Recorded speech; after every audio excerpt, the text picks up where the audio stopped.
my fellow fighters and the people of the world. I'm sure you guys in the past few days, few weeks have listened to Floyd speak about his experience in parliament when he used to be in the EFF and everything that he has said. And I'm sure you have made your own conclusions about what you think about him acting in that way, in that manner, behaving like that, not even taking any accountability for his behavior, but making it seem like he was coerced by the CIC. I want now for you guys to listen to Dr. Mbuyiseni Ndlozi speak about his experience in the politics of South African Parliament.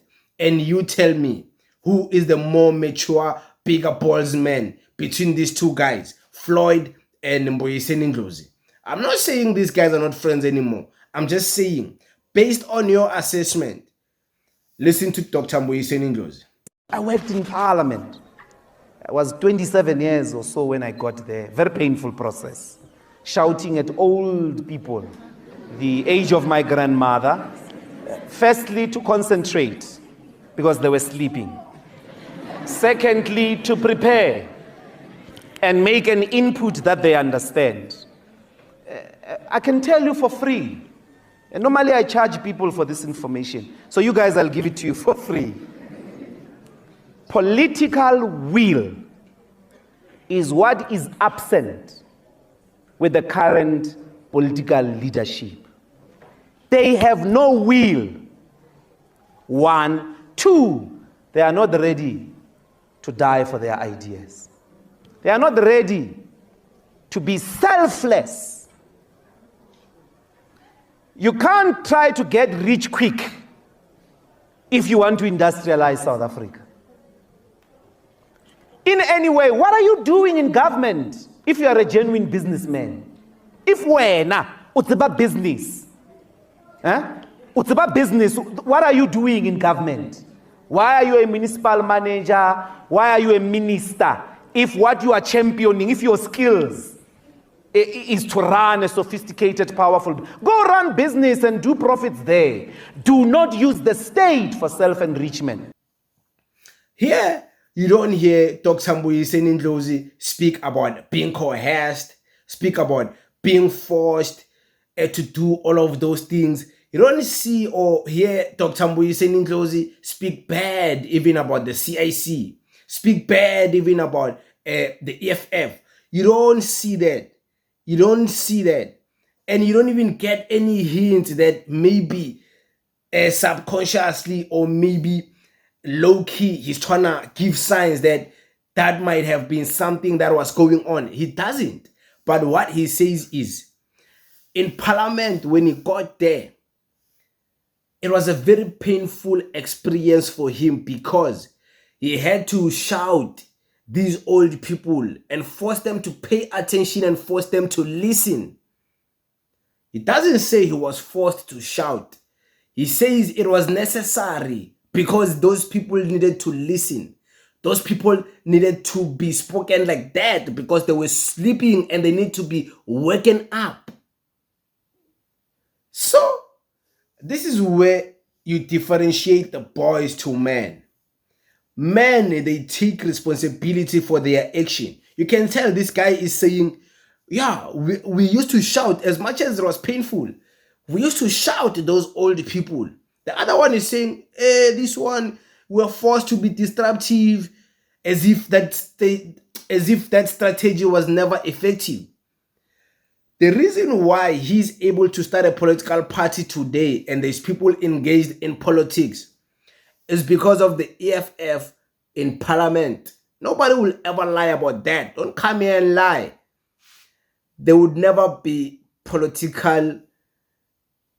The politics of South Africa would not be the same the way they are today if it wasn't for the EFF engaged in parliament during the Zuma era. Let's be honest. Let's not lie. So, Ndlozi, you can hear him. He's not crying like a bee. He's not crying like a pea. He's taking it in and he's championing his hard work, the one he put in. But it was hard work for these guys to be busy shouting these old people, trying to make them focus and all that. That was hard work for these guys to do that. And they did it. And for you now to not even take accountability, responsibility for that amazing work, it's not like Floyd didn't do amazing in Parliament.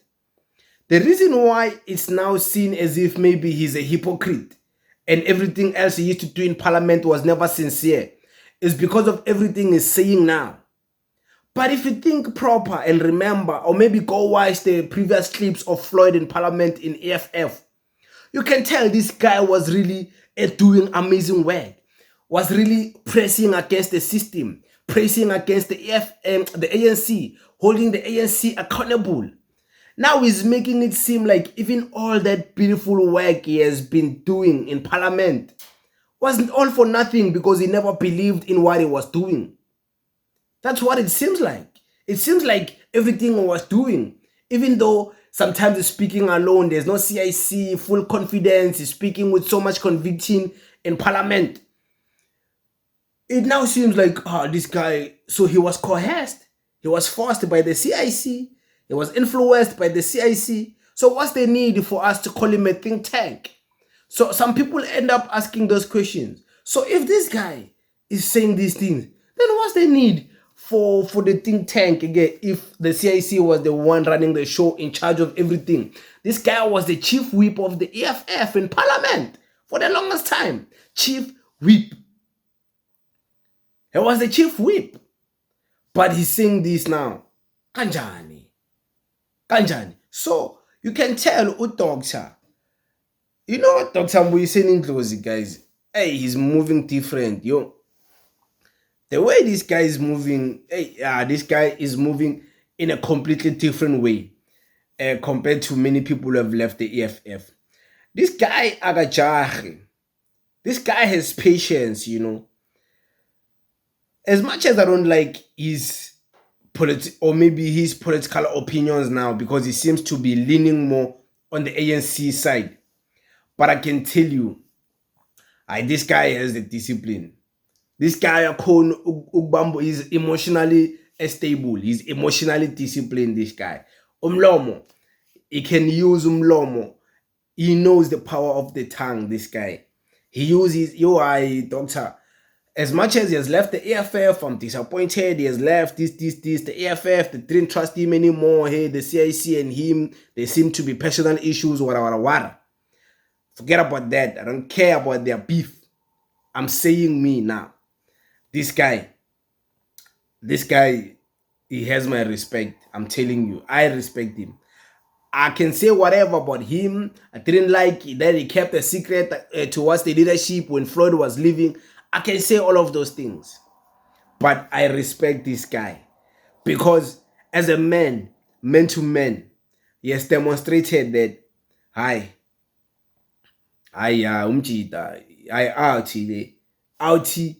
ungayithemba